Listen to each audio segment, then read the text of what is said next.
रूस ने यूक्रेन के खिलाफ सैन्य कार्रवाई के आदेश दे दिए हैं। एएफपी न्यूज एजेंसी के हवाले से खबर है कि रूस के राष्ट्रपति व्लादिमीर पुतिन ने यूक्रेन के खिलाफ जंग का ऐलान कर दिया है। पुतिन ने कहा है कि यूक्रेन की सेना हथियार डाले और लौट जाए, नहीं तो यूक्रेन के खिलाफ जंग होगी। कल रूसी संसद ने पुतिन यूक्रेन में सेना के इस्तेमाल की इजाजत दी थी। पुतिन ये स्पष्ट कर चुके हैं कि रूस का इरादा यूक्रेन पर कब्जे का नहीं है, लेकिन अगर यूक्रेन नहीं माना तो वो होगा जो अब तक नहीं हुआ। आपातकालीन भाषण में पुतिन ने कहा कि यूरोपीय देश और अमेरिका नेटो के विस्तार के बहाने से रूप में यूक्रेन का इस्तेमाल करना चाहता है। ये हमारे लिए जीवन और मृत्यु का सवाल है। यूक्रेनी सशस्त्र बलों ने उत्तर प्रदेश पुतिन ने कहा कि आपके पूर्वजों ने खारिज नजरिए आपके आदेशों का पालन नहीं करा।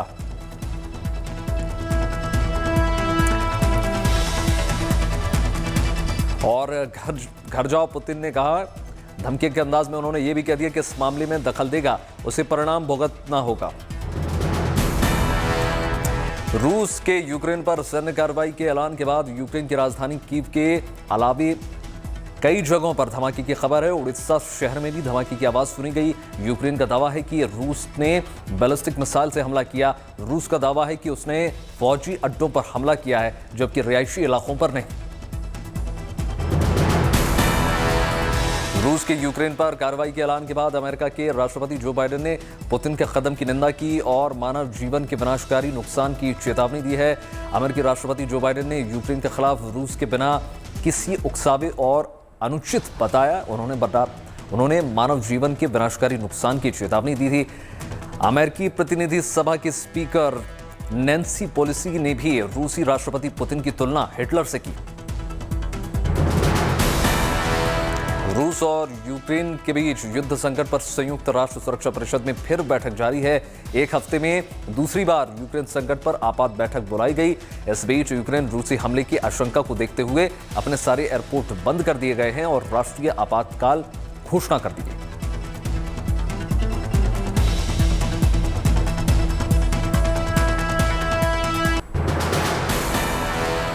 सुरक्षा परिषद की बैठक में यूक्रेन के प्रतिनिधि ने कहा कि रूस ने यूक्रेन की राजधानी कीव पर हमला किया है, जिसके चलते वहां के एयरपोर्ट को खाली करा लिया गया है। यूक्रेन आंतरिक मंत्री ने भी यह भी कहा कि हमले की उन्होंने पुष्टि की।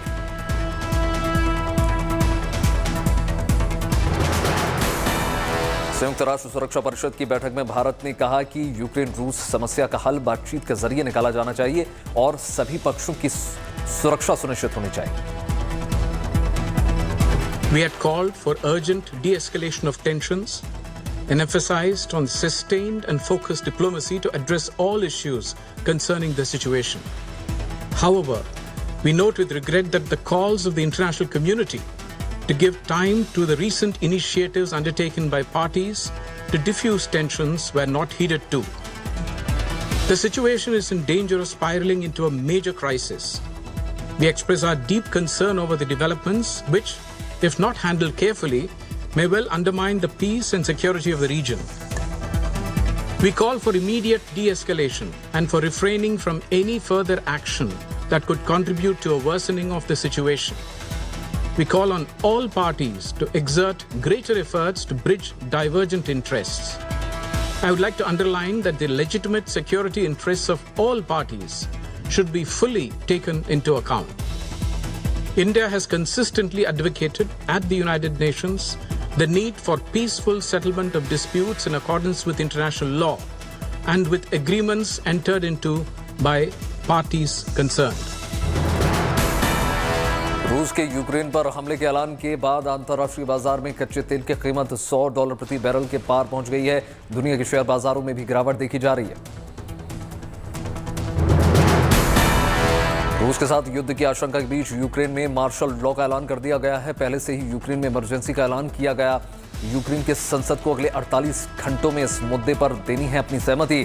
डोनेट्स्क और लुहांस्क को छोड़कर पूरे यूक्रेन में लागू होगी इमरजेंसी की आहट से डरे जेलेंस्की ने बुलाई है सुरक्षा परिषद की तत्काल बैठक। यूक्रेन संकट पर वेटिकन सिटी में पोप फ्रांसिस ने बुलाई बड़ी सभा। बोले दुनिया के नेताओं को भगवान से पहले का फर्ज निभाने के लिए आना चाहिए आगे। बिना वजह विश्व शांति को खत्म करने में जुटा है रूस।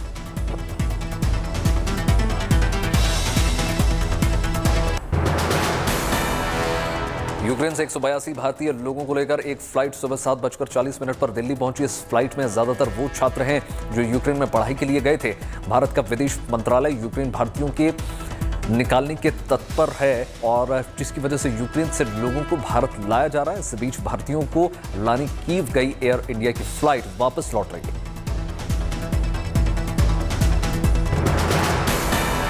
प्रधानमंत्री नरेंद्र मोदी ने स्मार्ट कृषि पर एक वेबिनार को संबोधित किया। आयोजन में केंद्रीय कृषि एवं किसान कल्याण मंत्री नरेंद्र सिंह तोमर और केंद्रीय मंत्री पीयूष गोयल मौजूद रहे। सरकारी महकमे के तमाम वरिष्ठ अधिकारी भी कार्यक्रम में शामिल। वेबिनार में प्राकृतिक खेती और हाईटेक फार्मिंग पर जोर। महाराष्ट्र सरकार में अल्पसंख्यक कल्याण मंत्री और एनसीपी नेता नवाब मलिक 8 दिन की ईडी रिमांड में हैं। कोर्ट में ईडी ने 14 दिन की रिमांड मांगी थी, लेकिन अब ईडी को 3 मार्च तक की कस्टडी की इजाजत मिली है। ईडी ने उन्हें गिरफ्तार किया। उन्हें एक मामले में अंडरवर्ल्ड डॉन दाऊद इब्राहिम से तार जोड़ने के चलते 8 घंटे पूछताछ के बाद गिरफ्तार किया गया। उनके खिलाफ मनी लॉन्ड्रिंग का आरोप लगाया गया। अदालत में ईडी की ओर से एडिशनल सॉलिसिटर जनरल ने बताया कि 3 फरवरी 2022 को दाऊद इब्राहिम काजगर के खिलाफ एफआईआर दर्ज की गई थी। वो विभिन्न आतंकी गतिविधियों और मनी लॉन्ड्रिंग में शामिल है। ईडी के मुताबिक नवाब मलिक ने 1993 मुंबई ब्लास्ट के आतंकियों से कुर्ला की 3 एकड़ जमीन कौड़ियों के भाव खरीदी। नवाब मलिक की गिरफ्तारी के पीछे वजह बनी है दाऊद के भांजे अली शाह पारकर का बयान, जो दाऊद की बहन हसीना पारकर का बेटा है। अली शाह पारकर ने ईडी को बयान दिया था कि उसकी मां हसीना पारकर से नवाब मलिक ने प्रॉपर्टी को लेकर डीलिंग की थी। अली शाह ने ईडी को यह बयान सोमवार को दिया था और बुधवार को नवाब मलिक गिरफ्तार हो गए।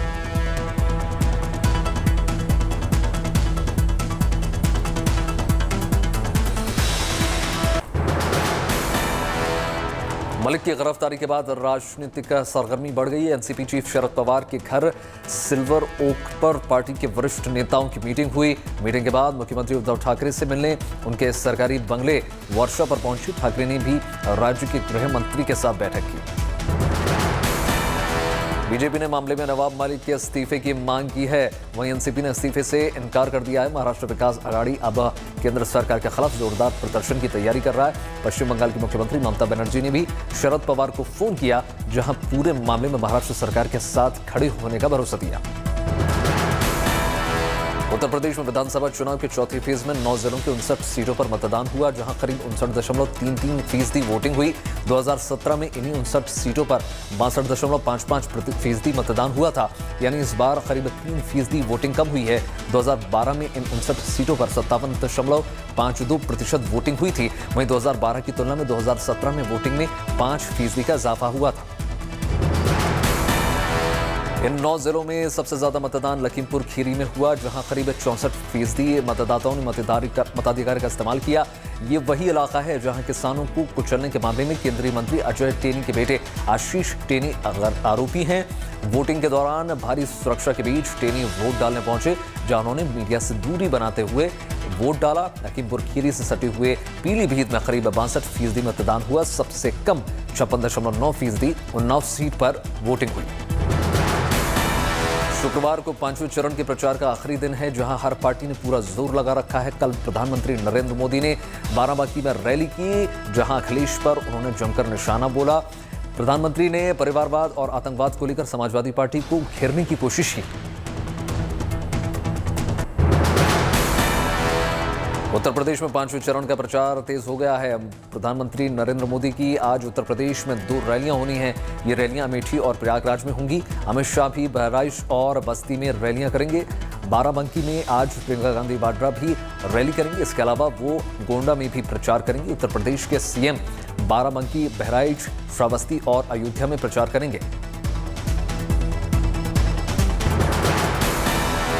सपा मुखिया अखिलेश आज प्रयागराज और प्रतापगढ़ में करेंगे जनसभा को संबोधित। 5वें चरण के लिए 27 फरवरी को 60 सीट्स पर होगा मतदान। अमित शाह आज करेंगे बहराइच बस्ती में प्रचार। बीजेपी के उम्मीदवारों के लिए मांगेंगे वोट्स। तो बस्ती में बीएसपी सुप्रीमो और पूर्व मुख्यमंत्री मायावती भी करीब 1:30 बजे करेंगी जनसभा को संबोधित। मणिपुर के कई इलाकों में अमित शाह ने किया डोर टू डोर कैंपेन। गृहमंत्री अमित शाह ने कई जगहों पर किया जनसभा को संबोधित।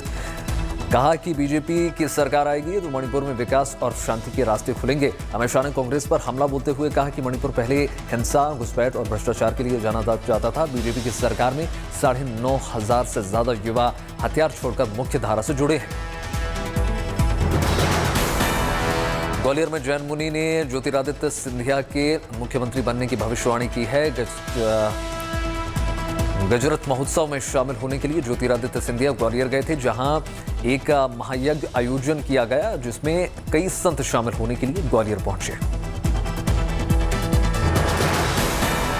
कर्नाटक में एक तरफ हिजाब का मामला चल रहा है और इस पर सभी दल बटे नजर आ रहे हैं, लेकिन सभी पार्टियों की राय एक मुद्दे पर है कि वो है वेतन। कर्नाटक में सभी दलों ने मिलकर एक बिल पास कर दिया, जिससे विधायकों, मंत्रियों का वेतन भत्ता 60% तक बढ़ाया जाएगा। विधायकों का वेतन पहले 25,000 महीना था, अब 40,000 रुपए महीना हो जाएगा। मुख्यमंत्री को 50,000 की जगह अब 75,000 रुपए महीने का वेतन मिलेगा।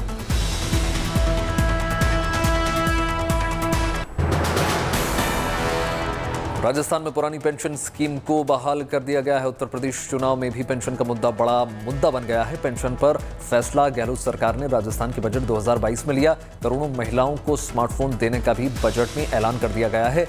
इसके अलावा टूरिज्म को राज्य में इंडस्ट्री का दर्जा दिया जाएगा।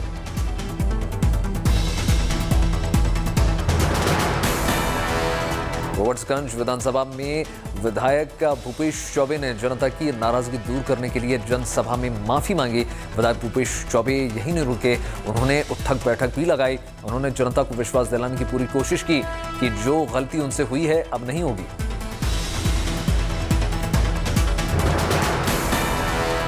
सुकेश चंद्रशेखर से जुड़े मनी लॉन्ड्रिंग केस में हाल ही में कुछ नए खुलासे हुए हैं, जिसमें बॉलीवुड की 3 और एक्ट्रेस का नाम सामने आ रहा है। रिपोर्ट्स के अनुसार ईडी की जांच में पता चला है कि सुकेश के टारगेट पर सारा अली खान, जानवी कपूर और भूमि पेडनेकर भी थी, जिन्हें गिफ्ट दिए जाने की बात सामने आ रही है। इससे पहले जैकलीन फर्नांडिस और नोरा फतेही का नाम सामने आ चुका है। कंगना रनौत एक बार फिर मुश्किल में आ गई हैं। उन्हें 19 अप्रैल को बठिंडा कोर्ट में पेश होने को कहा गया है। कंगना ने बुजुर्ग महिला को 100 रुपए लेकर धरने में शामिल होने वाली औरत कहा था, जिसके खिलाफ महिला ने कोर्ट में केस दायर कर दिया था। बठिंडा के गांव बहादुरगढ़ जंडिया की रहने वाली 87 साल की महिला किसान महेंद्र कौर को लेकर कंगना ने ट्वीट किया था, जिसके बाद महेंद्र कौर ने बठिंडा कोर्ट में मानहानि का केस दर्ज कराया था। चंडीगढ़ में बिजली कर्मचारियों की हड़ताल अब खत्म हो गई है। प्रशासन से हुई बातचीत के बाद बिजली संघ ने हड़ताल वापस लेने का ऐलान कर दिया है। हड़ताल खत्म किए जाने के बाद अधिकांश इलाकों में बिजली आपूर्ति सामान्य हो गई है। चंडीगढ़ में हुए ब्लैकआउट के बाद भारतीय सेना को लगाया गया था। बिजली संकट को दूर करने के लिए इंजीनियर्स के साथ भारतीय सेना के करीब 100 से अधिक जवानों को भी लगाया गया था। चंडीगढ़ में करीब 36 घंटे तक ब्लैकआउट रहा।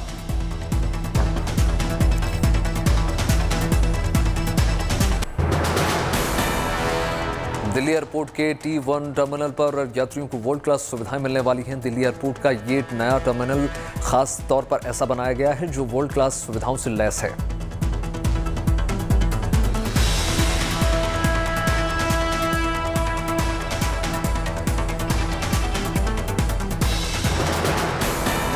लखनऊ के अटल बिहारी वाजपेयी स्टेडियम में आज भारत और श्रीलंका के बीच पहला T20 मैच होना है। भारत और श्रीलंका के बीच शुरू होने वाले 3 मैचेस के T20 सीरीज के पहले मुकाबले में स्टेडियम खाली रहेंगे। लखनऊ में होने वाले इस मुकाबले में दर्शकों के प्रवेश को अनुमति नहीं मिली है।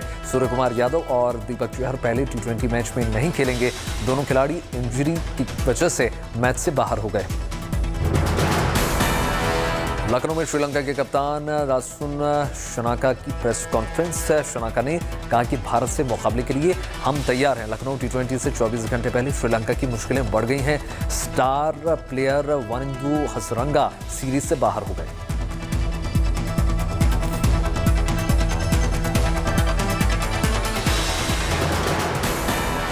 ओला इलेक्ट्रिक ने PLI स्कीम के तहत 5 साल में 35 अरब के निवेश का जताया इरादा। ऑटोमोबाइल इंडस्ट्री के लिए इन्वेस्टमेंट का ऐलान।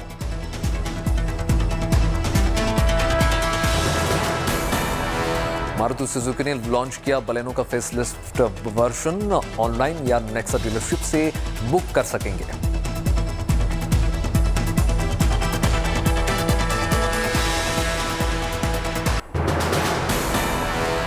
फरवरी के आखिरी हफ्ते में कश्मीर में फिर से बर्फ की फुहार पड़ने लगी है। बर्फबारी ने फिर से जाती हुई सर्दी पर ब्रेक लगा दिया। तापमान में भारी गिरावट दर्ज की गई है। लोगों को एक बार फिर से मुश्किलों का सामना करना पड़ रहा है। वहीं मैदानों में हवा फिर से ठंडी हो चली है।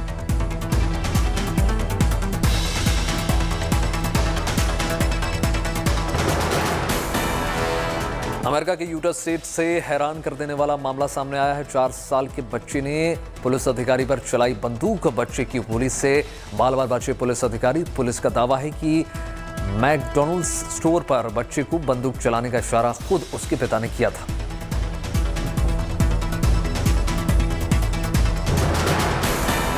हांगकांग में बढ़ते कोरोना मामले को लेकर सरकार हुई सख्त। देश के सभी नागरिकों को अनिवार्य कोविड जांच कराने के फरमान। 70 लाख की आबादी वाले 3 बार सभी का कोरोना टेस्ट होगा। ओमिक्रॉन वेरिएंट की वजह से बढ़ रहे हैं मामले।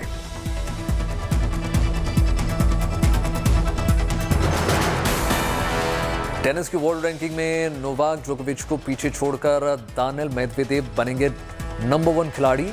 मैक्सिकन ओपन में मेदवेदेव का डेब्यू मैच दूसरे दौर का मुकाबला जीतने के बाद होगा ऐलान।